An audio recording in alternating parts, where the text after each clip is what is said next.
Hi, everybody, and welcome to Pack at the Track. I'm Dan Illman, along with Harvey Pack. And to nobody's surprise, Harvey, last week, I did not connect on the Daily Double.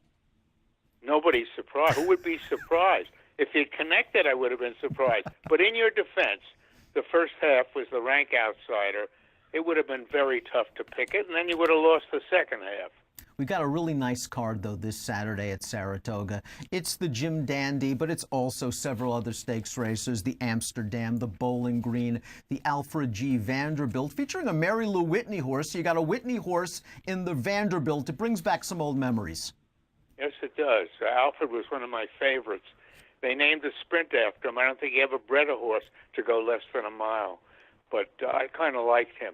The first race that we would have done ordinarily is the Jim Dandy, but when I picked it up and there was only one sheet of paper, I said, this is too easy for Dan Illman, one of the world's greatest handicapper. 5 horses, including the Derby winner and the Preakness winner. He'll be terrific on this, but we're not going to do it. We'll talk about it because it's worth talking about, but it's the kind of race that people who like to bet horses go and have a drink. It's the rematch, the Derby winner, the Preakness winner, as you mentioned. That's what the folks at NYRA are going to be banking on. Nick Zito's got a horse in here, the 3, Giuseppe the Great. As long as I've known Nick, and we were very close friends, whenever there was a big race, he found a horse to drop in the entry box, figuring he'd be interviewed. Interviewed 2-time Kentucky Derby winning trainer Nick Zito. I think Giuseppe the Great has an outside chance, but of the 2 horses, the 2 big names, the number 2, Cloud Computing, I just loved the way he won the Preakness for Chad Brown, and he gives off the impression of being a really serious second-season 3-year-old. Unfortunately, I agree with you. I'm glad we're not doing the race. I had him in the Preakness, and I was very impressed. I like the fact that he didn't run in the other one, and he was ready, and it was Chad Brown, and he looked terrific winning that race. So I'd go with him, too. But as I've always pointed out, with a 5-horse race, even a race of this importance, if there's 5 entries, one is 6 to 5, one is even money, go have a beer. Probably the way to do it, and, of course, the Haskell for 3-year-olds is on Sunday at Monmouth, and maybe they took a few horses away from the Jim Dandy, the local prep for the Travers up at Saratoga. Monmouth, is going to have their big day on Sunday. You used to head down there with the late, great Pete Axthelm to catch the ocean breezes. I love that track, always did, until they winterized it. They put a lot of doors around, and I didn't like it after that, but always one of my favorite layouts. One of the great stories from your book, May the Horse Be With You, Pack at the Track. Didn't you want to bring the Old Philosopher down to Monmouth and have nuggets from the Old Philosopher? Well, Monmouth always had a lot of tout sheets on sale just inside the main entrance. And I wanted to bring this guy, the Old Philosopher, down, put him on a mule, and wrap all his entries in little gold pieces of paper and sell it as nuggets from the Old Philosopher. But my fear was that the old guy would fall off the mule and I'd be sued. So I dropped that idea. Monmouth will have the Haskell on Sunday, the Jim Dandy, the Derby winner versus the Preakness winner. Maybe not the greatest betting race, but there are a couple of other nice races. Let's talk about the Bowling Green, race number 9 at Saratoga. And I have to admit, the shock for me, it's a graded stakes race on the turf at Saratoga, no Chad Brown. Yep, I don't know what happened to him. It seems to me that sometimes when we have a 6-horse field, he's training 2 or 3 of them. And someone else is training the others, and it goes on like that. In the old days, we didn't uncouple entries, so we'd be running a lot of 3-horse betting interests. So it's just as well we did that. I kind of like, I like when Chad has a horse because A, they're always over bet, and B, they usually win, and then I usually lose.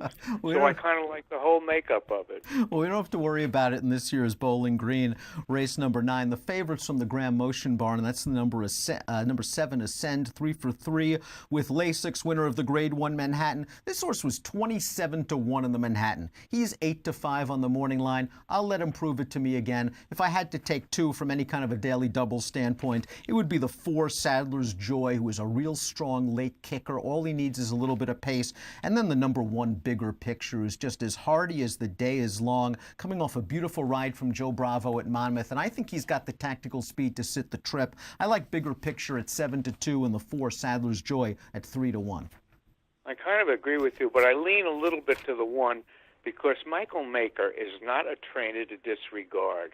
It seems to me, little Andy taught me this, not personally, but when he was doing Gulfstream a year ago, every time a Mike Maker horse ran, he picked it.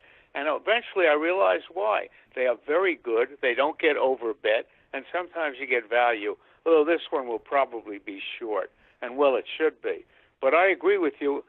Unfortunately, because I agree with you, I won't bet. Why should I lose money?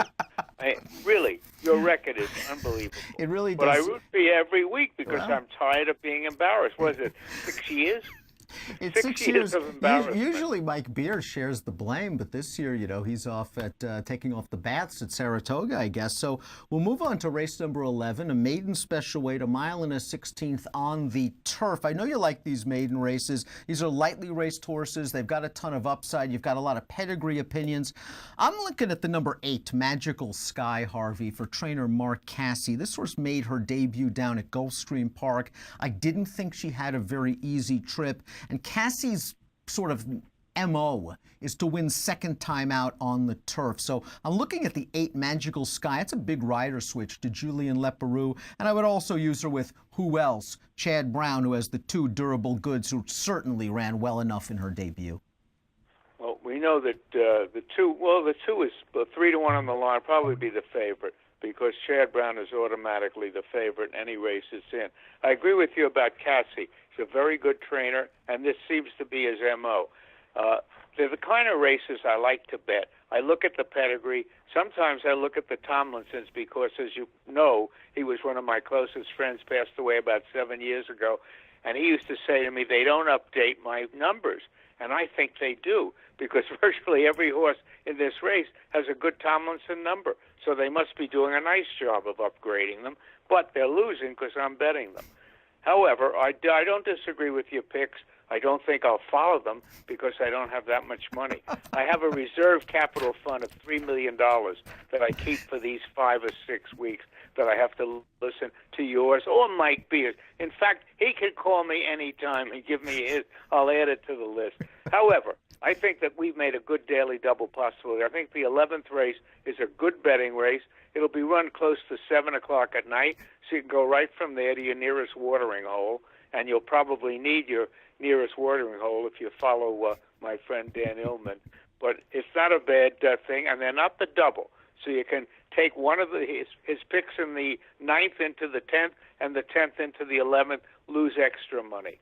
But in any event, my advice on the Jim Dandy, which has always been one of my favorite races, watch it, but don't really bet a lot of money on it. It's basically like betting baseball. And if you have 2 evenly matched teams, that's a coin flip. However, if one of them is the Mets, the coin ceases to flip.